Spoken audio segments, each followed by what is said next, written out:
Data mu izina rya Yesu gushimiye ubuntu duhaye kugira ngo twumve ijambo ryawe. Fasha buri wese ugiye gukurikira iki kiganiro kugira ngo ugire icyo uvugana n'umutima we mu izina rya Yesu. Amen. Nongeye kubifuriza ikaze mu kiganiro ubutumwa bukiza. Wagize neza guhitamo kubana natwe. Nagira ngo dusome ijambo ry'Imana riri muri Yesaya 54 umurongo wa 14. Haravuga ngo uzakomezwa no gukiranuka, agahato kazakuba kure, kuko utazatinya, uzaba kure y'ibiteye ubwoba, kuko bitazakwegera. Amen. Muri iri jambo tugiye kuganira, nagira ngo tureberemo gukiranuka icyo bivuze, turebe ukuntu iyo ukiranuka agahato kakuba kure, turebemo ko utazatinya kandi uzaba kure y'ibiteye ubwoba. Iyo bavuze ngo uzakomezwa no gukiranuka, hari abantu bakomeye tuzi babayeho bakomeye mu buryo butandukanye, twavuga ati runaka arakomeye pe, kandi ibyo byose ni byiza gukomera. Hano Bibiliya ivuga gukomera k'uburyo bubiri. Hari ugukomera ku bw'izindi mpamvu nyinshi, hari no gukomezwa no gukiranuka. Ubwo bivuze ngo hari ugukomezwa n'Imana, hari no gukomezwa n'ibindi. Bibiliya yatubwiye ngo uzakomezwa no gukiranuka, agahato kazakuba kure. Hari igihe umuntu akomera akaba akomejwe n'amafaranga. Ni byiza pe kuyatunga, ariko amafaranga ntahoraho. Hari igihe umuntu akomera akaba akomejwe n'amashuri. Ni byiza ko wize cyane, bifitiye umumaro isi, ariko ntekereza ko diplome yawe nuva mu isi ntabwo uzayiraga umugore wawe n'abana. Ushobora kuba ukomejwe n'icyubahiro. Ni byiza kubahwa pe, ni umwe mu migisha Imana itanga, ariko niba wishingikirije ku cyubahiro gusa, ntabwo umuntu ahora yubashwe imyaka yose. Ni ukuvuga ko hazaza abandi bantu bubahwa mu yindi myaka izakurikiraho. Ibyo ntibikwiye kugukomeza ngo wumve ukomeye usuzugura Imana, ahubwo ukwiye kubahwa, Imana igakomeza kuba iya mbere. Ushobora kuba ukomejwe n'umuryango ukomeye uvukamo. Ni byiza kuba Imana yaraguhaye umuryango mwiza, ariko ibyo ntibigukomeze ngo wibagirwe Imana, wibuke ko ari Imana itanga umuryango. Ni byiza ko wakomezwa nuko ukiri muto ufite imbaraga. Ibyo kuba uri umuhanga mu ishuri, kuba ufite imbaraga z'umubiri, kuba ukiri muto, ibyo bintu byose ni byiza, ariko wibuke kugira Uwiteka uwa mbere, kuko Bibiliya yatubwiye ngo uzakomezwa no gukiranuka. Ni ukuvuga ngo umubano ugirana n'Imana niho uzagukomeza, kuko nukomezwa n'ibindi, ibyo ni iby'igihe gito mu by'ukuri. Imyaka umuntu amara inaha ntabwo ari myinshi, 80, 90 umuntu aba agiye, n'abagira ayo mahirwe nta nubwo ari benshi. Ariko iyo wakomejwe no gukiranuka, hari inyungu nyinshi turaza kuzireba. Bibiliya yatubwiye ngo uzakomezwa no gukiranuka, agahato kazakuba kure. Gukomezwa n'Imana bifite inyungu kuko ubaho udafite umutima ugucira urubanza, kuko gukomera kwawe kuba kuva ku Mana. Uzakomezwa no gukiranuka, agahato kazakuba kure. Hari abantu benshi bafite ibintu byinshi bagezeho kandi bibakomeje, ariko batatangira ubuhamya. Akaba yarubatse inzu ariko atavugaho imiryango yavuye, aho amabati yavuye, aho televiziyo areba yavuye, atavuga uko iyo nzu yayujuje mu by'ukuri, kuko yenda yanyereje imisoro, cyangwa se yarariganije, cyangwa se yarabeshe, hanyuma bigeraho umutima wawe uba ari umuhamya uko iyo nzu wicayemo wayigezemo. Umutima wawe ni umuhamya uburyo waguze imodoka. Umutima wawe ni umuhamya w'ukuntu wabonye akazi. Umutima ntujya ruswa habe na rimwe. Iyo udakomejwe no gukiranuka, umutima wawe uba ubizi neza ko ibyo urimo amaherezo bizagushisha mu rubanza rw'iteka. Ukaba uzi ko wabigezeho, ukaba witwara mu modoka mu muhanda, ariko ubizi ko wayibonye ubanje kwisambanira. Birashoboka ko wayibonye mu buryo bw'uburiganya butari bwiza. Birashoboka ko umwanya wicayemo w'akazi wawugezeho ari uko utanze ruswa y'igitsina. Birashoboka ko wabanje gukora amanyanga atandukanye, yenda ukabeshera mugenzi wawe bakamwirukana, bo bakakuzamura. Ukaba uzi ko gukomera kwawe udakomejwe no gukiranuka. Ukaba uzi ko uburyo ibyo wita imigisha wabigezeho harimo umutima ugucira urubanza. Ibi rero bitandukanye niyo ufite umugisha cyangwa se ufite ibintu ariko warabigezeho mu buryo bwiza, warabigezeho warakoze ukaruha, hanyuma bikaba ari icuya cyawe, bikaba bivuye mu kwitanga kwawe no gukora kwawe, Imana ikagusezeranya umugisha ikawuguha. Bibiliya yatubwiye ngo uzakomezwa no gukiranuka kandi agahato kazakuba kure. niba ibyo wagezeho warabibonye mu buryo bubi ukwiye kwihana kuko umutima uzahora ugucira urubanza. Hanyuma ikindi nagira ngo mbabwire, ntabwo gukomezwa no gukiranuka bikuraho ibigeragezo, oya, ariko urufatiro wubakiyeho byibuze ubuzi ko urufatira ari ruzima. Yesu yaciye umugani w'umuntu yubatse inzu ku rutare undi ayubaka ku musenyi. Izi nzu zose zarasaga kandi yazamutse vuba niyo ku musenyi kuko ntiyakora fondasiyo. Buriya abantu badakijijwe hari ukuntu bagera ku bintu vuba vuba. Yagize irari ahita ashaka ukuntu yiyaranja, iyo akenye ahita abesha umuntu ngo amugurize azayamuhejo kandi azi ko atazayamuha. Hari ukuntu abapagani biyaranja bakagera ku bintu vuba vuba, ariko ikibabaje ni uko babigera naho umutima ubacira urubanza, akaba azi ko uburyo yabigezeho nta buntu bw'Imana buri ku buzima bwe. Izi nzu zose zari ziraho, ariko ngo haje kuza umuyaga witabaza imivu n'ibiti ngo byikubita kuri ya nzu yo ku rutare, bisanga ntibishoboka kwigwa. Iyo wubakiye kuri Kristo ukaba wubakiye ku buntu bw'Imana, nubwo haza imiyaga, nubwo haza ibibazo, uba uzi ko urufatiro ari ruzima. Nubwo wageragezwa mu bucuruzi bwawe ugahomba, ukaba uzi ko wakiranutse, uravuga ati ndageragejwe ariko Imana izantabara kuko irabizi ko nakiranutse. Ariko iyo wabigezeho mu buryo bubi ukaba uzi ko uwo muyaga uje gusenya iby'Imana itubatse, akenshi iyo bisenyutse biba bigoye kugira utabaza kuko na kare Imana ntiyari ibirimo. Uko wubatse urugo rwawe urabizi niba Imana ariyo mugenga w'urugo rwawe, kuko Uwiteka atari we yubaka bubaka baruhira ubusa.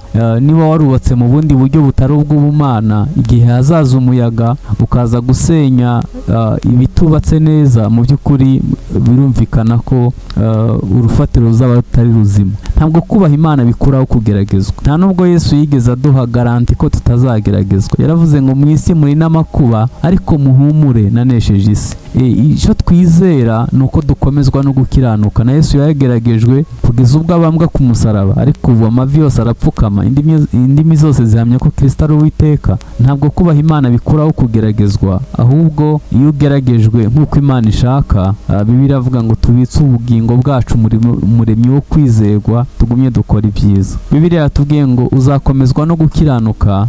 Nico nifuza ko tuganira, dukwiye gukomezwa no gukiranuka. Iyo dusomye Bibiliya hari umuntu tuzi dukunda gutangaho ingero yitwa Yosefu. Yosefu yavukana na bene se benshi, ariko ngo bakaba abanyamanyanga, we akaba umukiranutsi. Rimwe na rimwe ngo akajya abwira si bibi bene wabo bakora, baramwanga kugeza ubwo abagiye kubagemurira abakunda bamutaye mu mwobo bacukuriye kubika amazi. Ikanzu ye bayishyira mu maraso bayohereza se ngo inyamaswa y'inkazi yaramuriye, kumbe bamugurishije muri Egiputa. Ariko akomeza gukiranuka.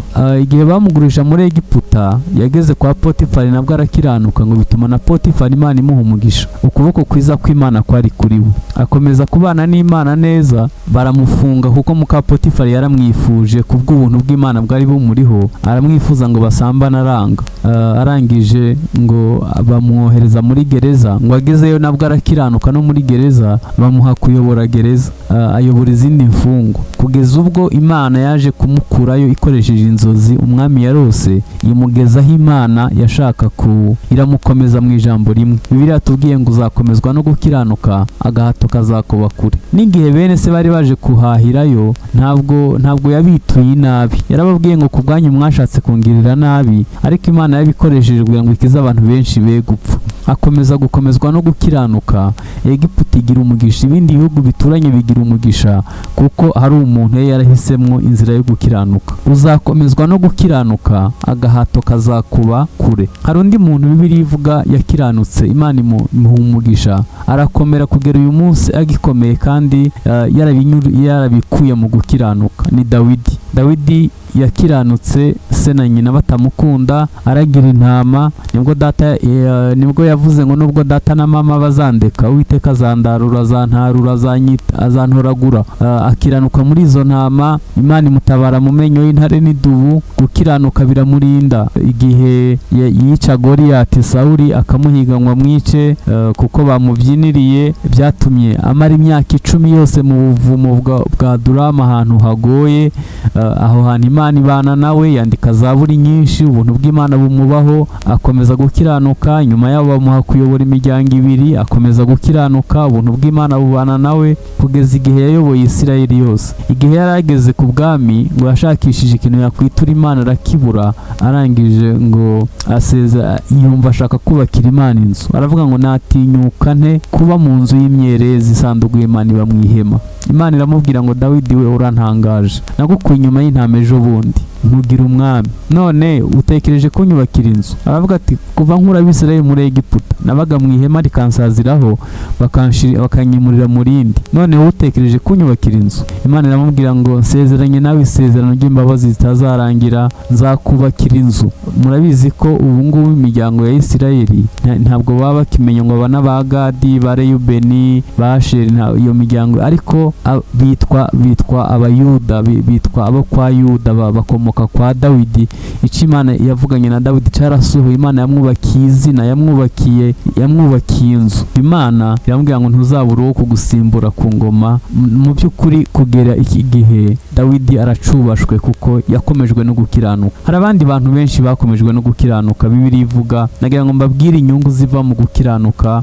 Iyo ukiranuka birakurinda. Nicyo kintu cyonyine Imana ishobora guheraho igutabara, ikugwanirira, igukiza abanzi bawe, igukiza agahato. Nicyo kintu Imana ishobora guheraho ikavuga ngo ntuzahura n'ibigutinyisha kuko gukiranuka bizakurinda. Uzakomezwa no gukiranuka, agahato kazakuba kure. Cya kabiri, gukiranuka bizana amahoro kuko nta mutima ugucira urubanza. Yewe nubwo wapfa uzarinda upfa umutima utagucira urubanza kuko wakomejwe no gukiranuka. Hanyuma cya gatatu, gukiranuka bizana umugisha. Umuntu yakiranutse neza ntabwo bizarangira nabi. Nubwo waba ugeragezwa, nubwo waba ukenya uyu munsi, nubwo abandi bazamugwa ntuzamugwe, nubwo abandi babigeraho vuba, ubundi ntabwo turi muri competition y'ubuzima, ntabwo turi mu marushanwa y'ubuzima. Wowe tegereza igihe, niba ukiranuka, gukiranuka bizatuma Imana iguha umugisha. Nubwo bitakwihuta ku muvuduko nk'uw'abandi, ariko amaherezo ibyo abantu bubaha Imana bizarangira neza. Ubundi iyo usomye Bibiliya ubona ari filime y'intambara, ariko bizarangira ari ijuru risha n'isi nsha. Niko nabubaha Imana ibagenzi. Imana izabaha Kanani bakiri mu isi. Kuba wanyuze mu butayu ntibivuga ko Imana itazakugeza i Kanani. Kuba umaze imyaka 40 mu butayu ntibivuze ko Kanani idahari. Kanani irahari. Ibyo Imana yasezeranye birahari, kandi ciza hari Kanani yo mu isi na Kanani yo mu bwami bw'Imana. Imana izaguha umugisha ukiri mu isi niba ukomejwe no gukiranuka. Hanyuma icya kane, birema igisekuru kizima. Gukiranuka Imana ihita ikuremera ikindi gisekuru, kuko hari igihe mu gisekuru kindi haba harimo ubusambanyi, ubwibone, kwica, kubesha, gukora ibintu bibi bitandukanye. Ariko iyo ukomejwe no gukiranuka ukaba umukiranutsi ukabana n'Imana, Imana ikuremera ikindi gisekuru. Imana ikaguha umugisha wo kuzagira igisekuru kizima cyubaha Imana kizarema andi mateka masha mu isi. Hanyuma icya gatanu, iyo ukiranutse biguha umurage utavuye mu mashuri, umurage utavuye mu muryango ukomeye, umurage utavuye ku migabane iwanyu basize bakubikirije.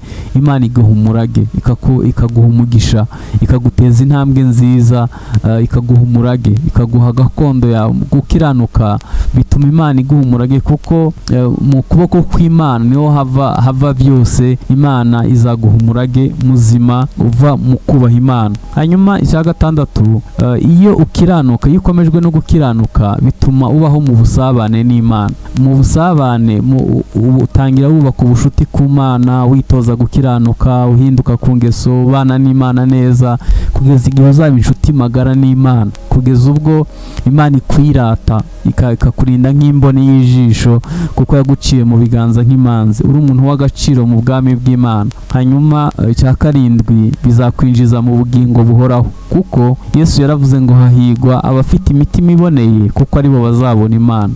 Iyo umuntu agwana no kugira umutima uboneye, amaherezo azabona Imana. Kandi gukiranuka kwawe bizatuma wumva impanda, bizatuma Yesu agarutsa kwakira, uzaba mu gituza cya Aburahamu kuko witoje gukiranuka. Nibyo utagezeho uri mu isi, amaherezo mu bwami bw'Imana uzabaho uruhutse, uzabaho ubana n'Imana. Nagira ngo nkubaze, ni ibiki umaze igihe ukiranirwamo? Bibiliya tubwiye ngo uzakomezwa no gukiranuka, agahato kazakuba kure. Ni ibiki umaze iminsi ukiranirwamo? Ese ni mu mubano wawe n'abandi? Ni mu mikorere ya buri munsi? Ni ibiki ukiranirwamo? Nagira ngo witoze kubaho ubuzima bukiranuka, ubuzima bukunda Imana, ubuzima barabyitoza. Tangira witoze guhinduka ku ngeso, witoze gukiranuka ku gato no ku kanini. Iyo umuntu ari mu bihe byiza asabana n'Imana, mu by'ukuri Imana imuha gukiranuka ku gato no ku kanini, ubuntu bw'Imana bugakomeza kuba kuri we, kandi nta nubwo bikomeye. Umuririmbyi yaririmbye ngo Uwiteka mucamanza yambonyeho amaraso, nta ncira urubanza rubi, anyita umukiranutsi. Igihe cyose witoje gukiranuka kubw'amaraso, Imana ikakurebera mu maraso y'umwana wayo ari we Yesu Kristo, ikubara nk'umukiranutsi. Nagira ngo mbabwire ko guhinduka ku ngeso birashoboka. Imana yaguhindura bigakunda, kugeza ubwo nubwo wifata nk'ukiranirwa, nk'uwananiwe, nk'utsindwa, ejo uzabura umutsinzi no kurushaho, ufite imbaraga z'Imana nyinshi, ubuntu bw'Imana buri ku buzima bwawe. Nagira ngo dusengane n'umuntu ushaka kwakira Yesu ari bwo bwa mbere, cyangwa se yasubiye inyuma akaba yaracitse intege, akaba yifuza ko ubuntu bw'Imana bumugarukaho kugira ngo akomezwe no gukiranuka. Birashoboka ko ufite ibiteye ubwoba. Ijambo ushobora kuba utewe ubwoba nuko ibyo urimo bizakugiraho ingaruka mbi. Ushobora kuba utewe ubwoba nuko impanda yavuga ntuyumve. Ushobora kuba ufite ubwoba ko wapfa ukarimbuka, kandi ushobora kuba unatewe ubwoba n'ubuzima urimo kubw'ibibazo, kubw'ibigeragezo bitandukanye. Nifuza gusengana nawe. Imana ifite umugambi mwiza ku buzima bwawe, uzakomezwa no gukiranuka, kandi agahato kazakuba kure. Ntuzatinya, uzaba kure y'ibiteye ubwoba. Imana iguha umugisha mu izina rya Yesu, amen. Imana ndagushimiye kubw'uyu muntu uhisemo kukwakira kugira ngo ave mu gukiranirwa yinjire mu gukiranuka. Ndagushimiye Mwami ko umuhaye ubuntu bwo guhura n'ijambo ryawe. Reka rimuhindure, rimweze, rimugeze ku kigero cy'igihagararo cya Kristo Yesu. Ndasengeye abari mu bibazo bitandukanye bifuza gukomezwa no gukiranuka, abantu bifuza kugirirwa neza n'Imana mu buryo bumwe cyangwa se mu bundi. Ubuntu bw'Imana nibubabeho, barinde ikibi cyose Mwami, bashoboze Mwami, bahe kwizera ko ejo ari heza kuruta uyu munsi, kandi ko bafitiye imigambi myiza. Hari abatwumva bafite ibibazo bitandukanye, ubabere igisubizo, uzabukoze. Mwami Yesu Kristo, turasenze kugira ngo ukomeze kwigaragaza no kwiyerekana no gukora imirimo itangaje mu buzima bwacu, mu izina rya Yesu, amen. Mwari kumwe na Pastor Desire mu kiganiro ubutumwa bukiza, mutegurirwa mukanagezwaho n'agakiza.org. Nagira ngo ngubwire ko wifuza gusengerwa by'umwihariko, kugisha inama, isanamitima, cyangwa se ku bindi bibazo, wahamagara kuri telefone igendanwa 0788 42 29 84. Wadusanga kuri page ya Facebook ya agakiza.org, kuri channel ya YouTube wadusanga kuri Agakiza TV. Hanyuma wibuke ko Imana igukunda kandi ifite imigambi myiza ku buzima bwawe. Turi kumwe nawe kandi turakomeza kukugezaho ibyiza byinshi binyuriye ku Gakiza.org.